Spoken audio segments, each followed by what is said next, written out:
CBI డైరెక్టర్గా ఎం నాగేశ్వరరావు బాధ్యతలు స్వీకరించారు.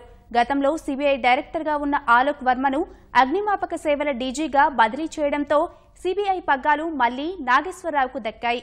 ఆలోక్ వర్మపై అవినీతి, విధుల పట్ల అలసత్వం వంటి ఆరోపణల కారణంగా ప్రధాని నేతృత్వంలోని అత్యున్నత స్థాయి కమిటీ ఆయనపై వేటు వేసింది.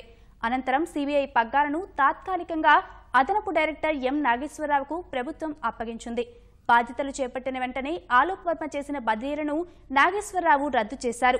జనవరి 8 నాటి పరిస్థితిని పునరుద్ధరించారు. సుప్రీం తీర్పు అనంతరం జనవరి 8న బాధ్యతలు చేపట్టిన ఆలోక్ వర్మ, నాగేశ్వరరావు రద్దు చేసిన బదిలీలు అన్ని రద్దు చేసి ప్రత్యేక డైరెక్టర్ రాకేష్ ఆస్థానాపై కేసు విచారణకు కొత్త అధికారిని నియమించారు.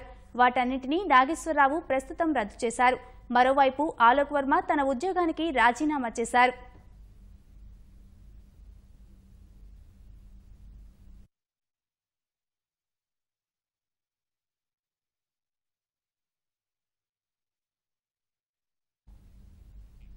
సిబిఐ డైరెక్టర్గా ఎం నాగేశ్వరరావు బాధ్యతలు స్వీకరించారు.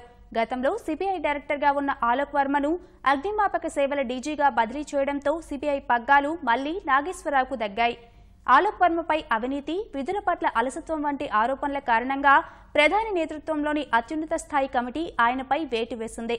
అనంతరం సిబిఐ పగ్గాలను తాత్కాలికంగా అదనపు డైరెక్టర్ ఎం నాగేశ్వరరావుకు ప్రభుత్వం అప్పగించింది.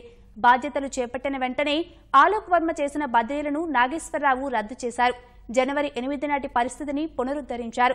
సుప్రీం తీర్పు అనంతరం జనవరి 8న బాధ్యతలు చేపట్టిన ఆలోక్ వర్మ, నాగేశ్వరరావు చేసిన బదిలీలు అన్ని రద్దు చేసి ప్రత్యేక డైరెక్టర్ రాకేష్ ఆస్థానాపై కేసు విచారణకు కొత్త అధికారిని నియమించారు.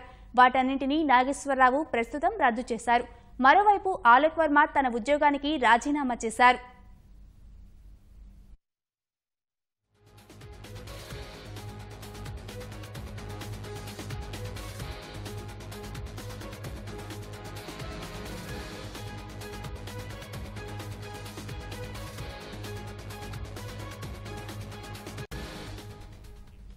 సిబిఐ డైరెక్టర్గా ఎం నాగేశ్వరరావు బాధ్యతలు స్వీకరించారు.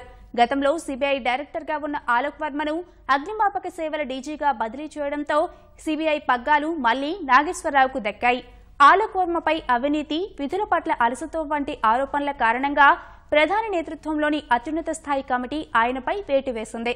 అనంతరం సిబిఐ పగ్గాలను తాత్కాలికంగా అదనపు డైరెక్టర్ ఎం నాగేశ్వరరావుకు ప్రభుత్వం అప్పగించింది.